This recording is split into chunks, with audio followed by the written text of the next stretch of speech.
ताकि हम जल्दी जल्दी किसी प्रैक्टिकल जगह पे पहुंचे ना, कि कहते हैं कि सारी जिंदगी थ्योरीज पढ़ते हैं ना, कोई आगे काम भी करना है ना प्रैक्टिकली, थ्योरीज को अप्लाई भी करना है कहीं। पेपर आपके चेक हो रहे हैं, पेपर आपके मंडे को हो सकता है, मैं आपको दिखा दूं, उससे पहले मुश्किल है। पूरी कोशिश है कि मंडे को आपको दिखाया जाए, कि पेपर चेक करना बड़ी मुसीबत है ना, एक सोल्यूशन नहीं है, हजारों सोल्यूशन है, और वो भी आप लोगों के पेपर हों तो फिर तो चेक करना और ही मुश्किल है, जिसका ना कोई सर होता ना पैर होता। बहरहाल data analysis, interpretation and presentation शुरू करते हैं। आज हम थोड़ा सा बेसिक्स पढ़ेंगे। डेटा एनालिसिस, कोई रफ आइडिया किसी को पता हो कि डेटा एनालिसिस डेटा पहले कैसे करते हैं,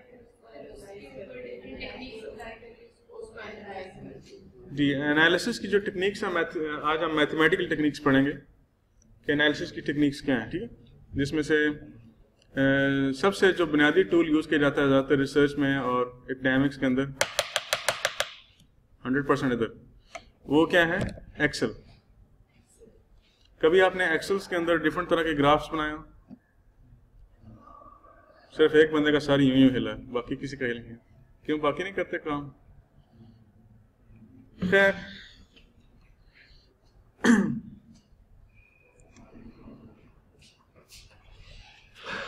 जी coming. Difference between the qualitative and quantitative data analysis. आपको मैंने अर्ज किया था स्टार्ट में, जब ये कोर्स स्टार्ट हमने लिया था, तो मैंने ये कहा था कि कोर्स मोर और लेस रिसर्च ओरिएंटेड है, तो आपको थोड़ा बहुत रिसर्च से मुतारफ होना पड़ेगा। अभी जो चीज़ें इसके बाद से स्टार्ट हो रही हैं, ये इनका ताल्लुक रिसर्च से है। यानी कि तो फर्स्ट फेज थी, क्वेश्चनर आपने डिज़ाइन करने थे या इंटरव्यूज करने थे कंडक्ट।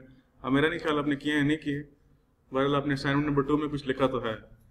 असाइनमेंट नंबर 2 का फर्स्ट क्वेश्चन मैं चेक नहीं करूँगा, वो आप लोग मज़ीद इम्प्रूव करें उसको, ठीक है, और इसको कंटिन्यूसली काम करते हैं। मैं किसी वक्त भी आपसे ये चीज़ें मांग सकता हूँ। मसलन आप ये जो चैप्टर आप पढ़ने लगे, जब ये चैप्टर एंड होगा तो मैं आपसे डिलीवरेबल 2 मांगूंगा, जिसके अंदर आप थोड़ा बहुत मुझे एनालिसिस करके देंगे कि आपने क्या उसमें जो इंटरव्यूज लिए थे या डाटा या क्वेश्चनर्स डिज़ाइन किए थे, कुछ भी किया था, कुछ तो किया होगा ना आपने, उसके जो आउटकम है वो एनालिसिस की फॉर्म में मुझे आप दिखाएंगे, जो आज ये चैप्टर पढ़ेंगे हम, ठीक है।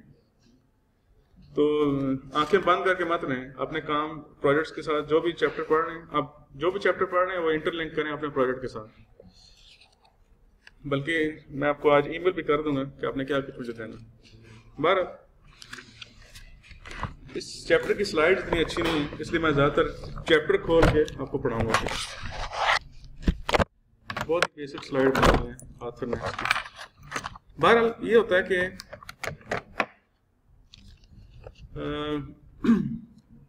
आप किसका डेटा एनालाइज करते हैं। ऑफ कोर्स आपने 3 ही तरीके पढ़े हैं, क्वेश्चनर्स, इंटरव्यूज और observations. Make you aware of software packages that are available to help you analysis. एक हम सॉफ्टवेयर पैकेजेस थोड़ा सा डिस्कस करेंगे जिसका नाम है Excel. Identify common pitfalls in data analysis, interpretation and presentation. कुछ चीज़ें ऐसी हैं जो नेक्स्ट लेक्चर में आएंगी। Enable you to interpret and present your finding in the appropriate ways। मैं इसको थोड़ी देर के लिए, चलिए इसको डिस्कस कर लेते हैं पहले। क्वांटिटेटिव एंड क्वालिटेटिव, इनमें फ़र्क होता है।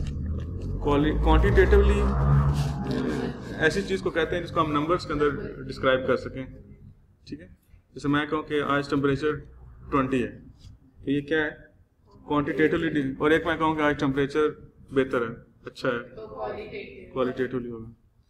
दोनों तरह की जो क्या कहते हैं एनालिसिस किया जाता है, ठीक है। और बेहतर जो रिकमेंडेशन हुई है कि दोनों तरह के एनालिसिस को करना चाहिए, ठीक है। Qualitative data difficult to measure sensibly as numbers, for example count the number of words to measure the dissatisfaction. Qualitative data की बात हो रही है, ठीक है। क्वांटिटेटिव डाटा तो आप बड़ी इजीली मालूम कर लेते हैं। मसलन आपको मैंने अर्ज किया था जब पढ़ाया था, ओपन एंड क्लोज क्वेश्चन।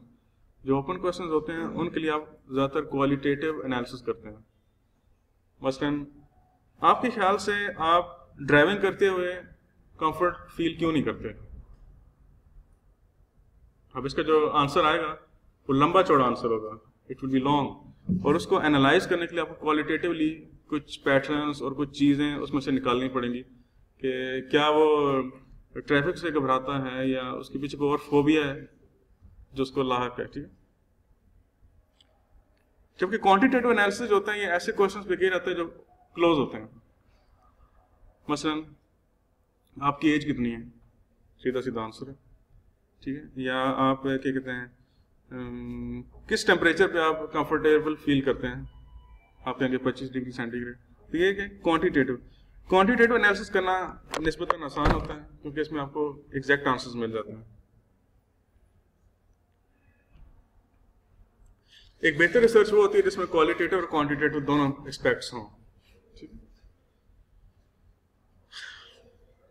जैसे देखें क्वालिटेटिव एनालिसिस में क्या कह रहा है वो, expresses the nature of elements and is represented as themes, patterns, stories.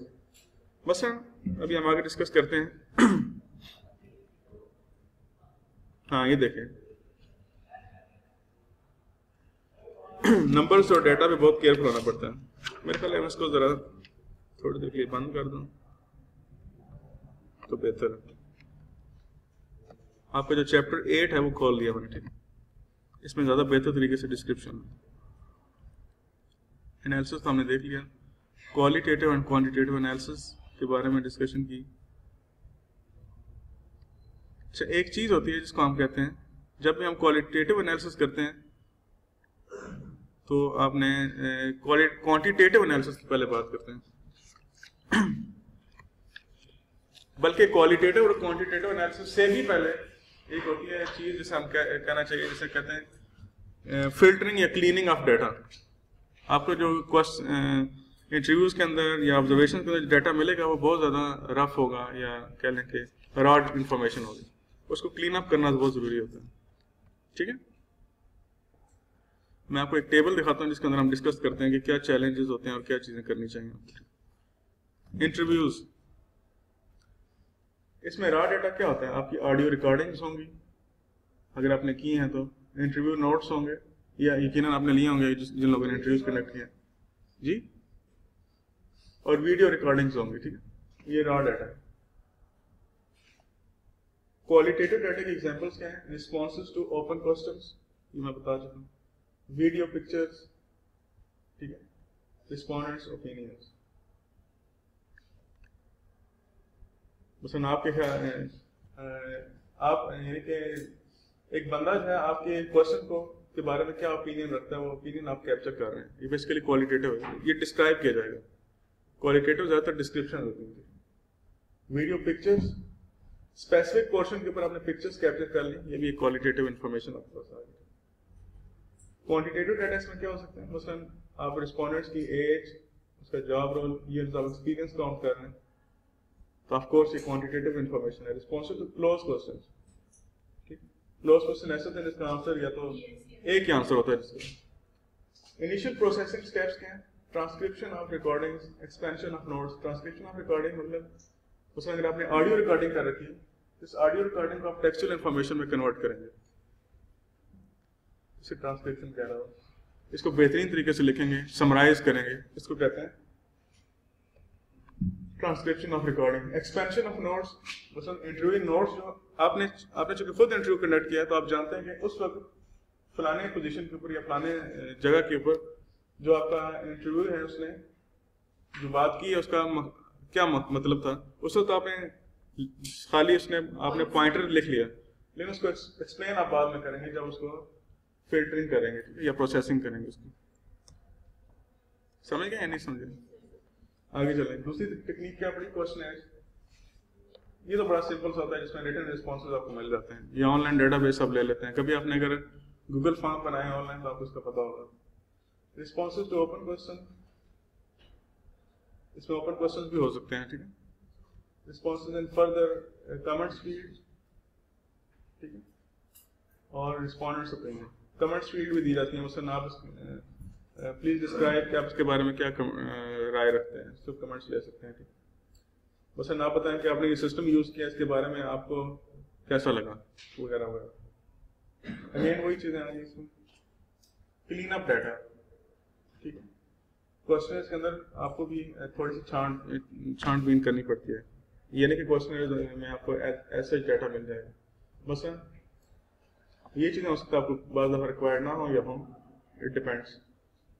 ठीक है, filter into different data sets, आप डाटा सेट्स बना लेते हैं। इसमें फिल्टरिंग में बेशुमार चीज़ें आती हैं। मतलब आप कहेंगे यार जो रिस्पॉन्स आया, मसलन 21 से लेकर 25 साल तक के लोग आजकल क्या उनकी हॉबीज़ हैं, या 25 से 30 साल के लोग क्या करते हैं, तो आपने क्या किया, डिफरेंट कैटेगरी खुद बना ली। ऑफ कोर्स ये जो चीज़ मिलेगी आपको, ये तो एक रॉ डाटा होगा ना, आप फिर उसमें कैटेगराइजेशन बनाएंगे, क्लासिफिकेशन करेंगे और चीज़ों को मजीद फिल्टर आउट करेंगे। ठीक है, observations, observers notes, photographs, audio video recording, data logs. ठीक है, डाटा लॉग के फर्ज कर लेंगे डाटा लॉग में बेशुमार चीज़ें आ सकती हैं। ठीक है, यानी कि डाटा लॉग में कंटिन्यूस इंफॉर्मेशन भी हो सकती है।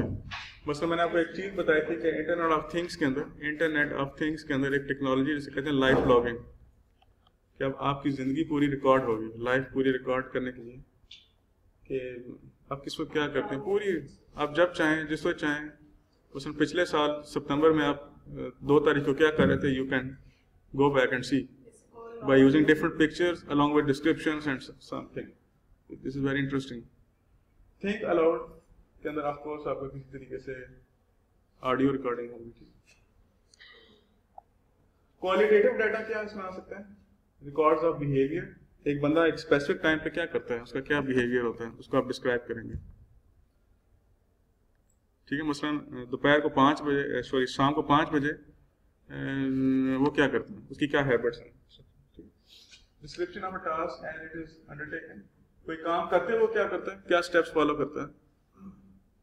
अगर कोई सॉफ्टवेयर आप चेक करना चाहें उसकी यूजेबिलिटी, तो उसको आप ऑब्जर्व करेंगे कि एक स्पेसिफिक टास्क करने के लिए उसको कितना टाइम लगा और क्या उसकी क्या फीलिंग्स थी, क्या वो इजी फील कर रहा था या ज़्यादा हेल्प ले रहा था या कम हेल्प ले रहा था, क्या कर रहा था। कॉपीज ऑफ इनफॉर्मल प्रोसीजर्स, ठीक है, ये भी इसमें आ सकता है। क्वांटिटेटिव में क्या है, डेमोग्राफिक्स ऑफ पार्टिसिपेंट्स, वही एज जेंडर सारी चीजें आ गई इसमें, डेमोग्राफिक वही होता है। ठीक है, time spend on a task, देखें अभी चीजें क्या है, मेजरेबल है, time spend on a task, the number of people involved in an activity वगैरह। अगेन वही करेंगे आप, हाँ ऑब्जर्वर नोट्स आपने लिए हैं, उसके अगेंस्ट आप उसकी एक्सपेंशन करेंगे, ट्रांसक्रिप्शन ऑफ रिकॉर्डिंग करेंगे, इन चीज़ों की। वीडियो की भी ट्रांसक्रिप्शन की जाती है, लेकिन वीडियो की जो ऑडियो होती है फिर उसकी ट्रांसक्रिप्शन की जाती है, क्योंकि ऑफ कोर्स वीडियो की तो आप ट्रांसक्रिप्शन नहीं कर सकते। वीडियो की स्पेसिफिक पोर्शन को आप उसके साथ अटैच कर सकते हैं कि ठीक। सिंक्रोनाइजेशन बिटवीन डाटा रिकॉर्डिंग, ये वही बात होगी कि जो आपने टेक्सचुअल इंफॉर्मेशन ली और जो पिक्चर्स हैं उनको आपस में सिंक्रोनाइज करते हैं कि ये जो पिक्चर ली गई थी ये इस मौके पे ली गई थी और ये डिस्क्राइब कर रही है। तो ये चीज़, तो ये है थोड़ी सी एक समरी जिसको मैंने बताया कि किस तरह से आप काम करते हैं। ठीक है,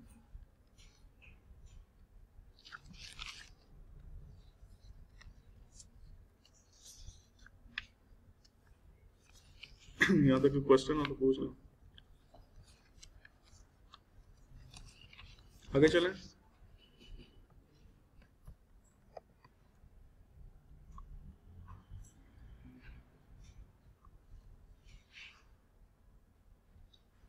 सिंपल क्वांटिटेटिव एनालिसिस, आज बस इसी पे काम हम करेंगे।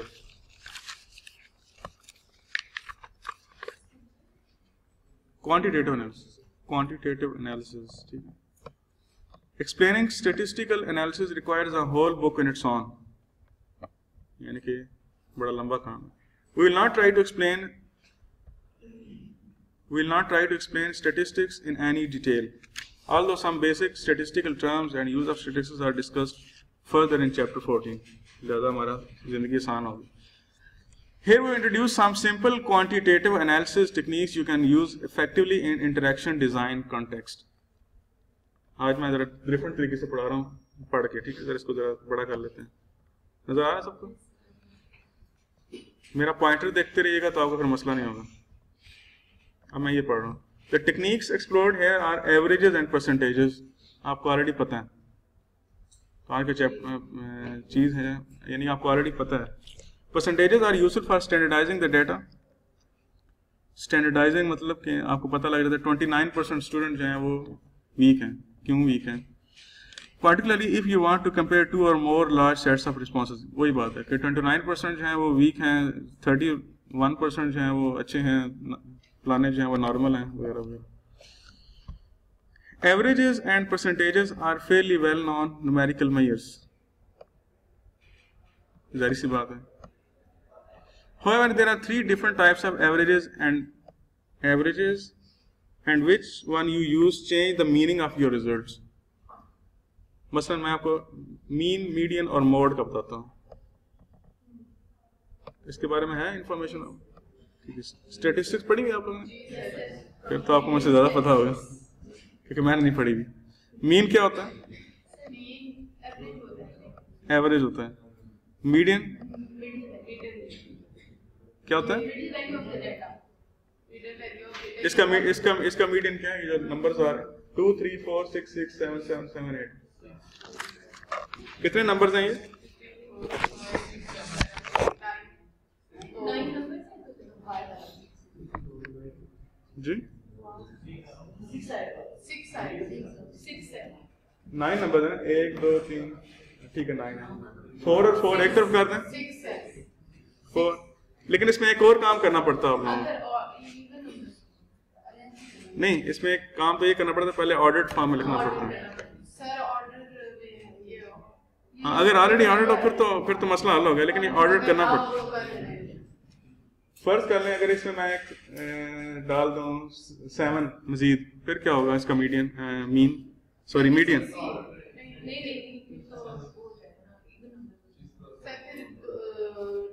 कर लेते हैं। मुझे नंबर लिखा है 2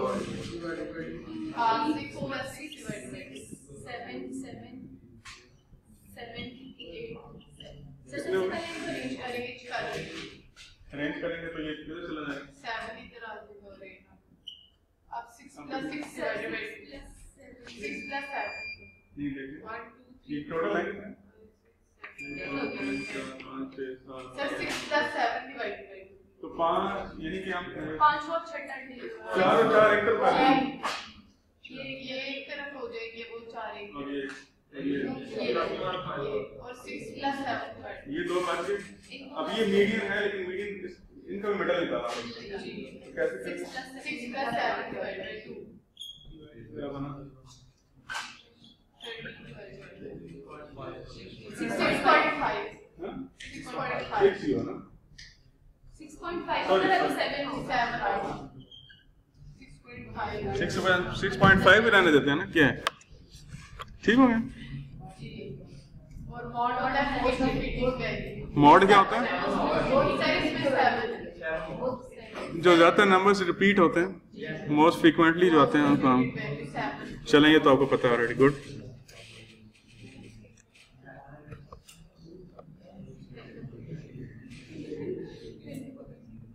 use of simple averages can provide useful overview information,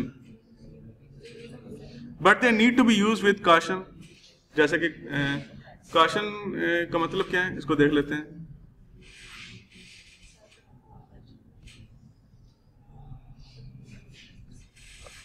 Before any analysis can take place, the data needs to be collated into analyzable data sets.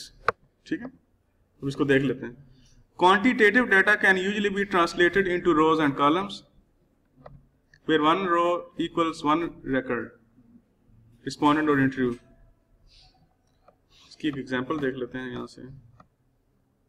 जैसे ये एग्जाम्पल है इसमें, ठीक, आपके सामने एक सैम्पल क्या कहते हैं टेबल है जिसके अंदर रिस्पोंडेंट्स हैं। रिस्पोंडेंट्स के नाम नहीं शो किए जाते रिसर्च में। उसकी वजह ये होती है कि कंसेंट फॉर्म आपने फिल कराया होता है, जिसमें आप लिखते हैं कि आपकी इन पर्सनल इन्फॉर्मेशन को डिस्क्लोज नहीं किया जाएगा किसी मौके पर। इट डिपेंड्स, ठीक है। तो इसलिए आप उनको लेटर्स दे देते हैं। आपको पीछे तो पता है कि पीछे स्टोरी क्या चल रही है। अब आपने फर्ज कर लिया किसी सॉफ्टवेयर को एवेल्युएट किया और आपने चेक किया कि उसकी यूजेबिलिटी क्या है।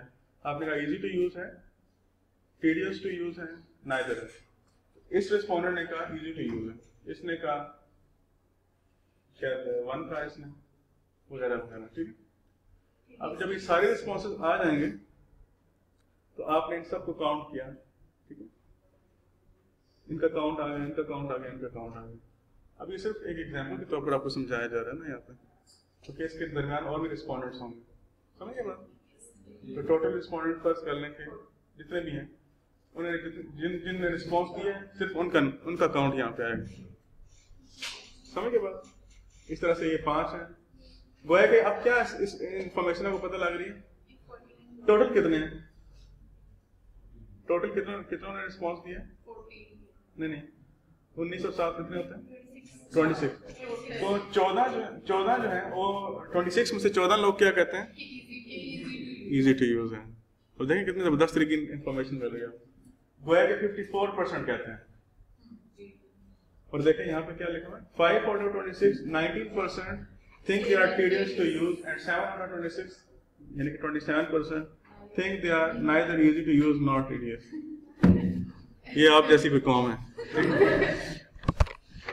जिनके पेपर पढ़ के कोई पता नहीं लगता कि क्या है। यहाँ तक समझ आ गई। ये ज्यादातर ये तरीका यूज किया जाता है जो यहाँ पे लिखा है। इसको मजीद एग्जांपल अभी देखते हैं हम। बाज दफा लाइकेट स्केल भी यूज किया जाता है, जैसे मैंने आपको पहले बताया था एक चैप्टर में। Strongly agree, neither, disagree, strongly agree, disagree, ठीक है।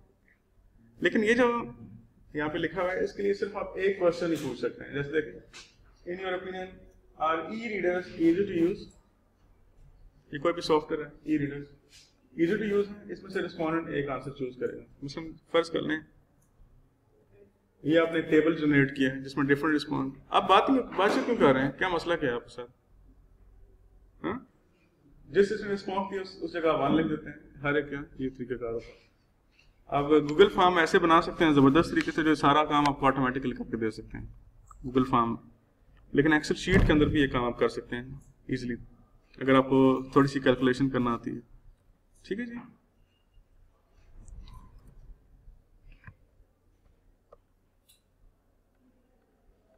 देखिए उसने कहा है, for simple coalition and analysis spreadsheets software such as Excel is often used as it is commonly available, is well understood and offers a variety of numerical manipulations and graphical representations। अभी इस पे थोड़ा सा practice करते हैं हम, ठीक।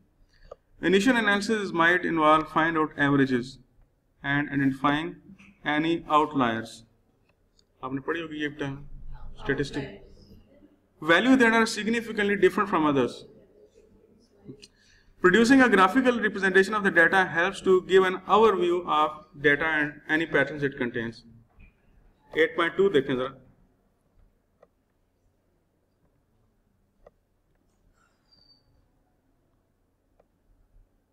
Eight point two को देखें जी। ये एक इंटरनेट यूज के ऊपर है। इंटरनेट यूज कितने लोग करते हैं, कितने नहीं करते, और कब करते हैं, ठीक। ये हमने 18 रिस्पॉन्डेंट्स लिए और इनके रिस्पॉन्सेस हमने कैप्चर किए हैं, ठीक। मसलन देखें, more than once a day ये सारे लोग यूज करते हैं, वंस अ डे ये लोग यूज करते हैं, वंस अ वीक, और इन सब के लिए, ठीक। नीचे उनके सब काउंट आ रहा है, नीचे सबका क्या आ रहा है, काउंट आ रहा है, ठीक है। और इन सब का मीन लिया गया, देखिए ये टोटल कितने, 30, और इनको डिवाइड कितने पे करना है, 18 पे। 30 को 18 पे डिवाइड करें तो 1.67 आता है, जो कि हाँ, number of errors made. Number of errors made मतलब इंटरनेट यूज करते वक्त एक स्पेसिफिक जो भी वेबसाइट यूज कर रहे हैं उनमें एरर्स जो आते हैं उनको वो कितने हैं, इसको अपने काउंट किया, ठीक।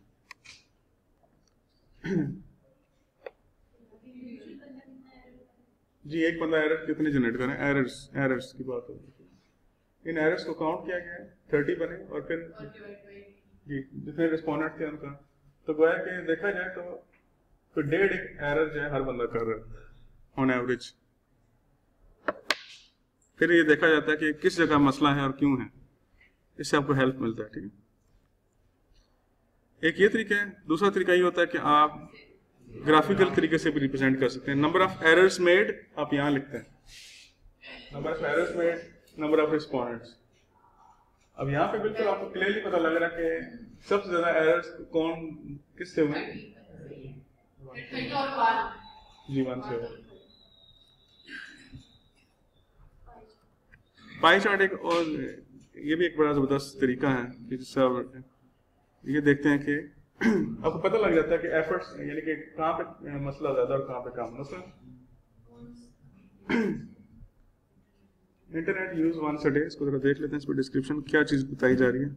बी देखें जरा, the spread of internet experience with in that particular group. Experience की बात हो रही है,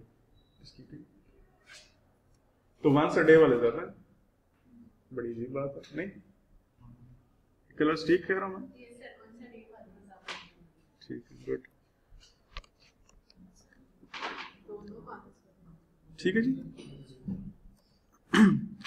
स्कैटर चार्ट्स आपको क्या बताते हैं?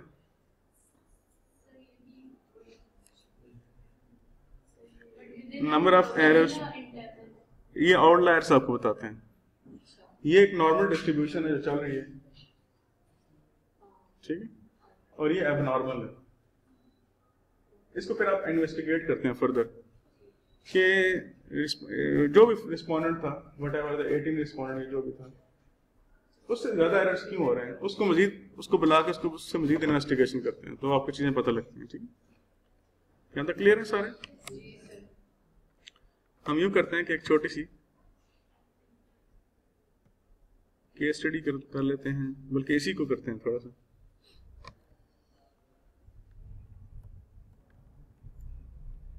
इस एग्जांपल को करते हैं। ठीक, लेट्स सी कि फर्ज कर लें हम एक एक्सेल खोल लेते हैं साथ।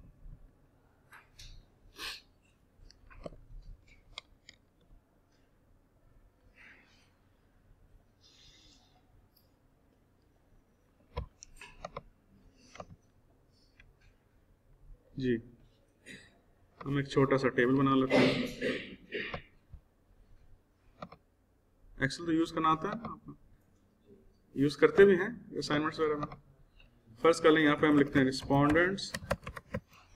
ठीक है, स्पेलिंग पे मत गौर कीजिएगा, चीजें देखिए करके क्या चल रही है। रिस्पोंडेंट्स आ गए, इसके अलावा more than once a day,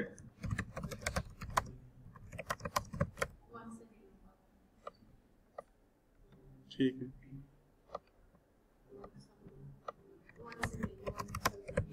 once a day, ठीक है,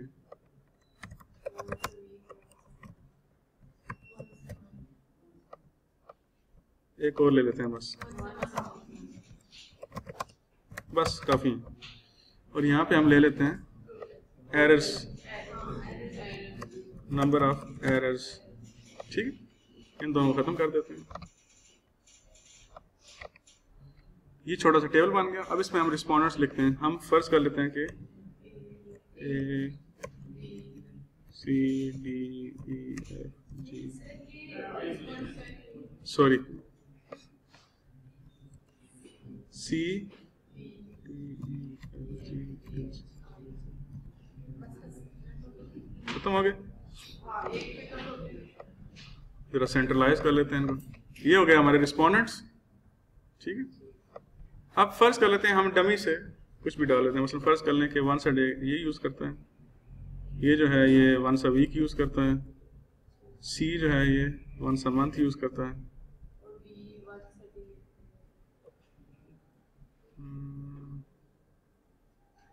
ई जो है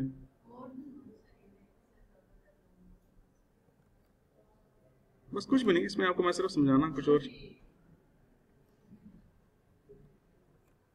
जरा डिफरेंट डिस्ट्रीब्यूशन लेते हैं ताकि अच्छा कुछ आए हमारे पास। ठीक, ये चलें जी। ठीक है, एरर्स भी हम डमी ले लेते हैं। फर्स्ट कर लें 2 3 4 1 5 4 3 2 1। ठीक है, सॉरी हाँ लास्ट, अच्छा लास्ट रह गया, सॉरी लास्ट भी हो गया। अब यहाँ पे हम ले लेते हैं एक मीन, ठीक, मीन लिया बस। मीन कैसे निकालना है? अब देखें, इक्वल डाला आपने खुद से कैलकुलेट नहीं करना, लिखा मीन, सॉरी आपने लिखा एवरेज, देखें एवरेज आ गया।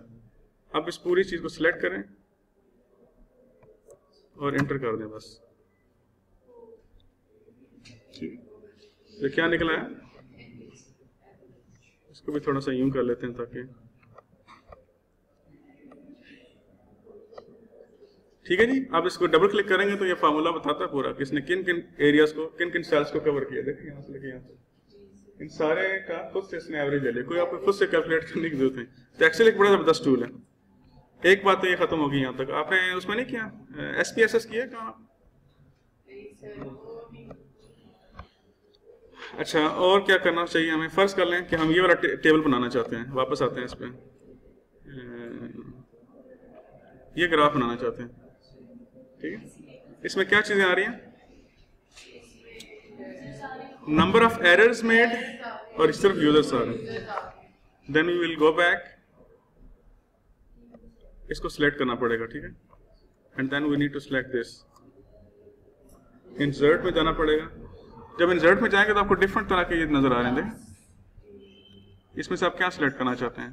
फर्ज कर लें इसे सिलेक्ट करना चाहते हैं।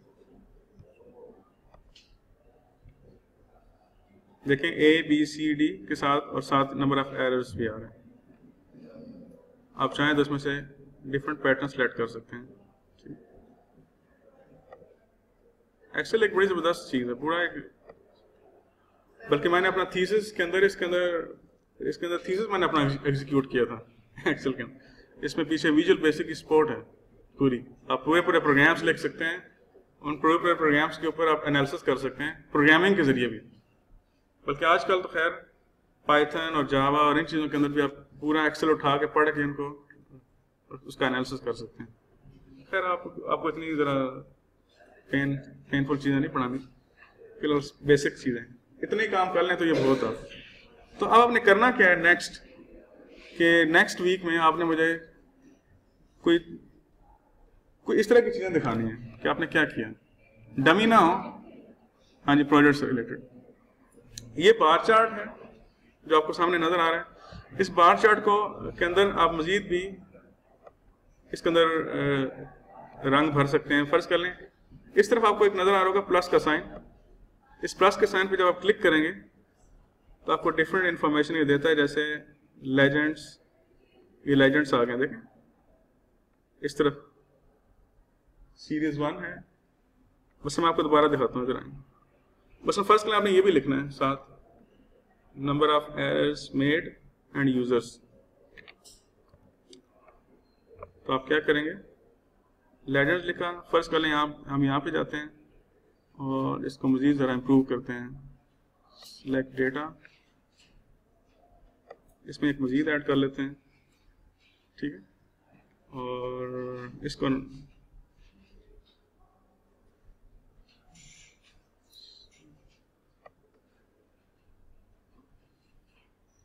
ठीक है जी, किसी को करना आता है ये? एक मिनट है, लेट्स सी, लेबल्स, इसको मेरे ख्याल लेजेंड्स ही कहते हैं if I am not wrong. Data labels,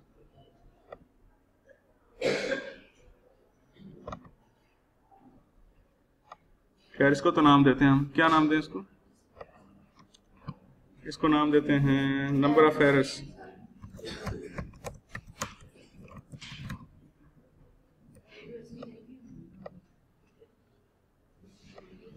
ठीक है जी, नंबर ऑफ एरर्स यहां पे आ गए। अगर आप नीचे लिखना चाहते हैं कुछ तो फिर आप मजीद मेरे ख्याल से देना चाहिए। ये तो टॉप लेफ्ट कर रहे हैं, नो, एक्सेल टाइटल्स, ठीक है, एक्सेल टाइटल्स के नाम से होता है, ठीक है, याद रखिएगा। एक्सेल टाइटल्स को आप इम्प्रूव कर सकते हैं यहाँ से, चाहे तो यहाँ से कर लें डबल क्लिक करके,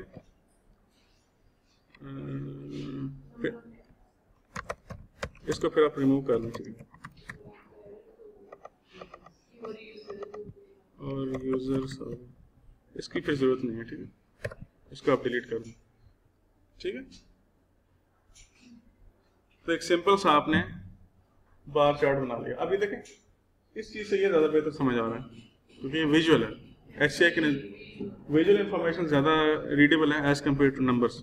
अब इधर आते हैं, ये हमने छोटा सा टेबल बनाया, ठीक है। अब इधर आए, फर्स्ट कर लें आपने पाई चार्ट बनाना है, देन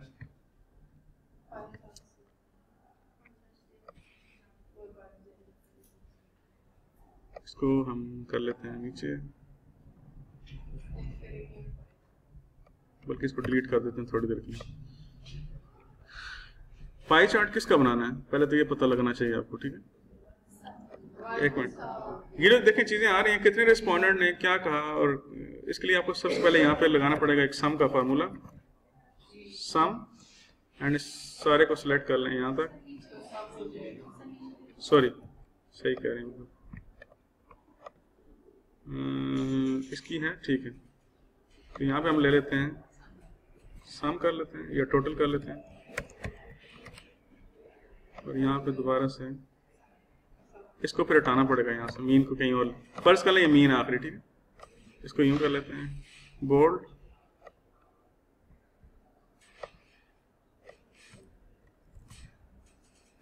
सॉरी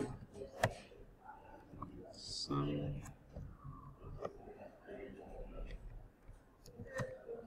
अब देखिए, अब चाहें तो इसको यहाँ से लेके यहाँ कर सकते हैं।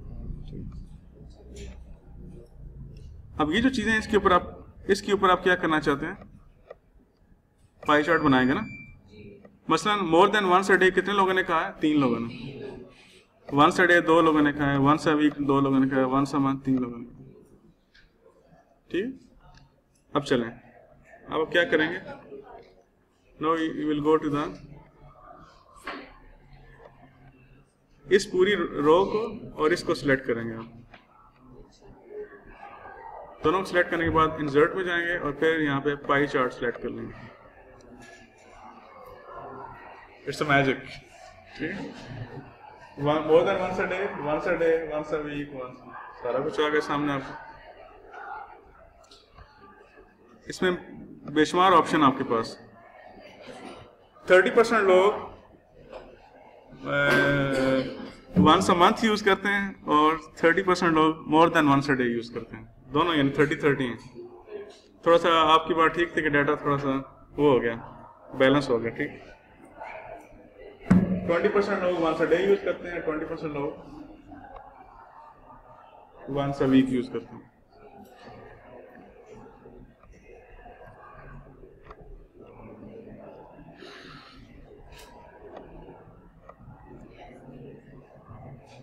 ठीक है जी,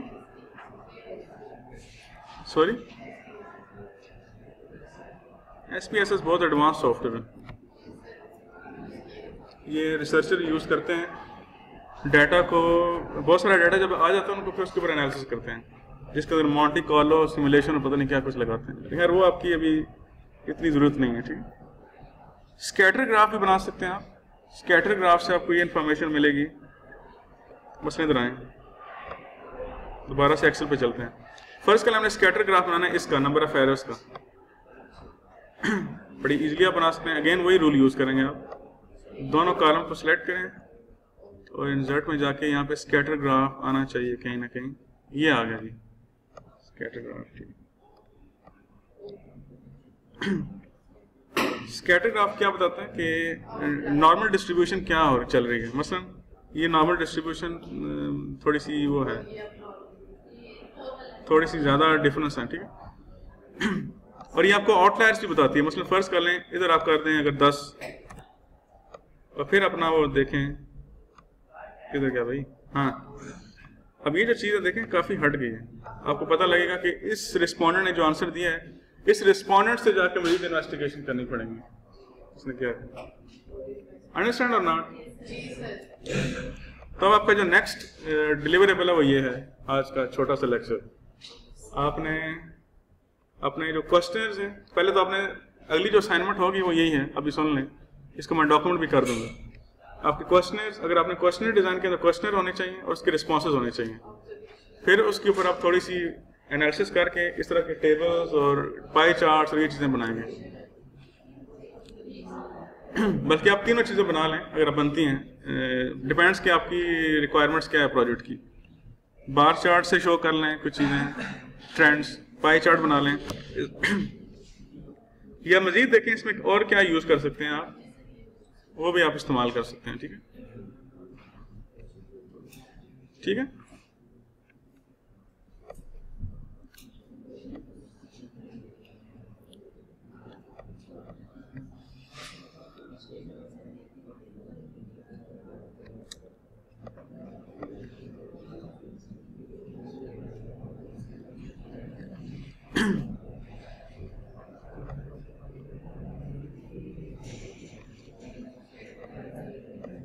एक और एक्टिविटी दी गई आपकी बुक में जिसमें ये मालूम किया गया कि एक बंदा कितने टाइम लगाता है किसी टास्क को करने के लिए। डिफरेंट रिस्पॉन्डर्स लिखे गए, इन रिस्पॉन्डर्स ने ये टाइम दिया मिनट्स के अंदर। देख, एक एग्जांपल लेते हैं। तो नेक्स्ट उसने क्या किया, इसका एक बार ग्राफ बनाया, bar graph and scatter chart बनाया उसने। बार ग्राफ से क्या पता लग रहा है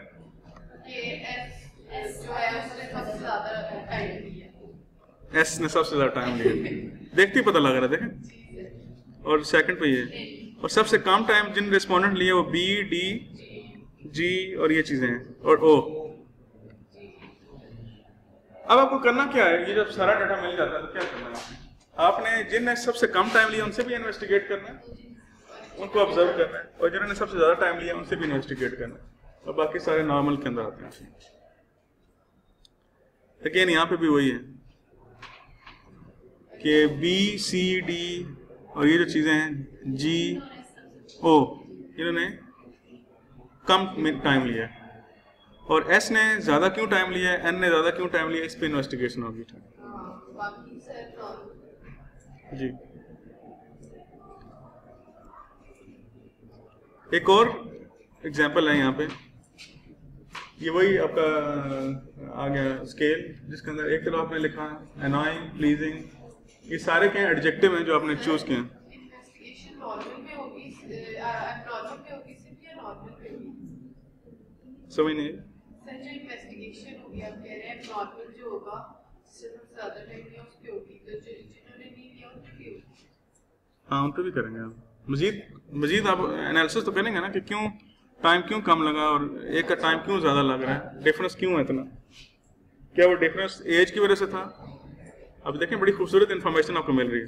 क्या वो एज के ज़्यादा होने से एक्सपीरियंस था, उनकी आई साइट वीक थी, या ये कि उनका प्रीवियस एक्सपीरियंस उस पर कम था, क्या वजह थी? जी बिल्कुल, it could be many reasons.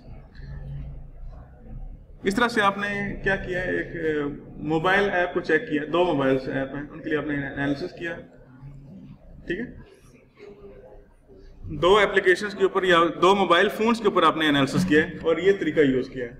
ठीक है, लाइकेट स्केल, लाइकेट स्केल तो नहीं कह सकते इसको बस, लेकिन ये कि एक स्केल है, यानी कि मतलब इसका ये कि अगर इधर होगा तो एनोइंग होगा, इधर होगा तो प्लीजिंग होगा।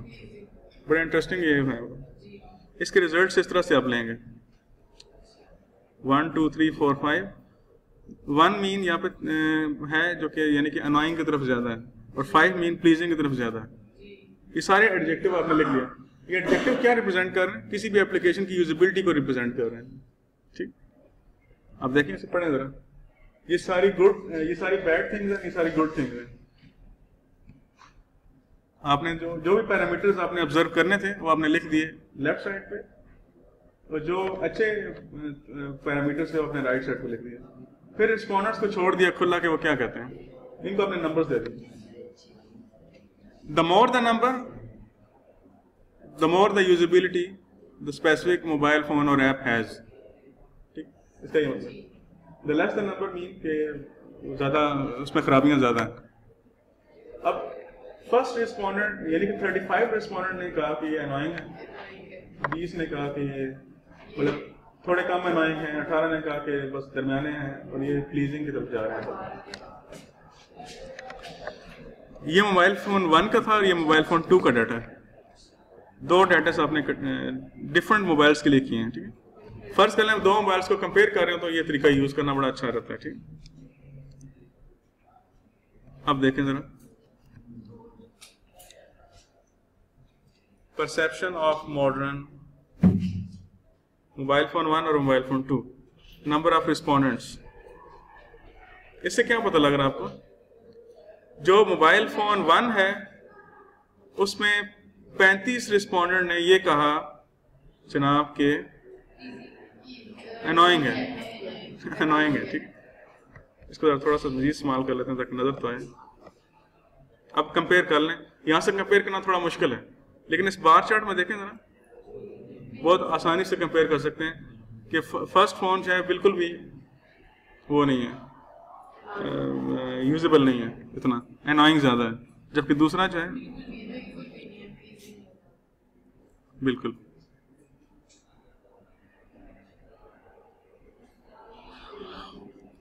इसी तरह से यहाँ पे कंपेयर करते चले जाएं। अब 2 में क्या है, इस तरह से 2 है, 3 है, 4 है, यहाँ पे देखें कंपैरिजन सामने नजर आ रहा है। आमतौर पर अगर आपने क्रिकेट के मैच देखे हो तो आपको इस तरह से कंपैरिजन नजर आता है कि फर्स्ट ओवर में क्या होगा भाई, मैच जितना बड़ा मम्मा बन गया, बहुत मुश्किल काम हो गया। खैर, अच्छा इसको इस ग्राफ को कैसे बना सकते हैं आप?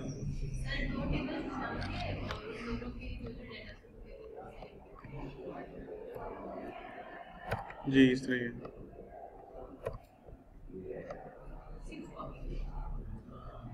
फर्स्ट कर लें कि इसमें हम एक कुछ भी बना लेते हैं, XYZ एक पैरामीटर है जिसे हमने ऑब्जर्व किया, ठीक है।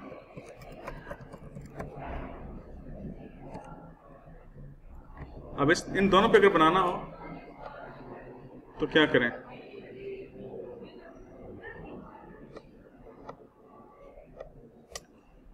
कुछ भी नहीं, सिंपल सिलेक्ट करें पहले इनको,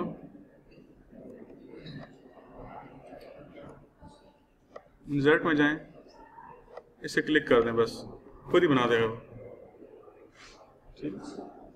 you don't need to worry about that.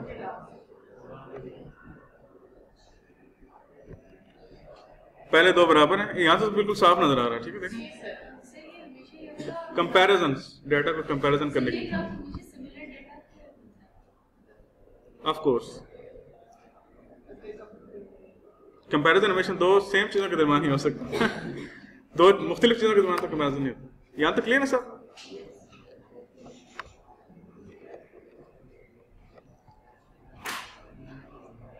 बस आज का लेक्चर इतना ही है।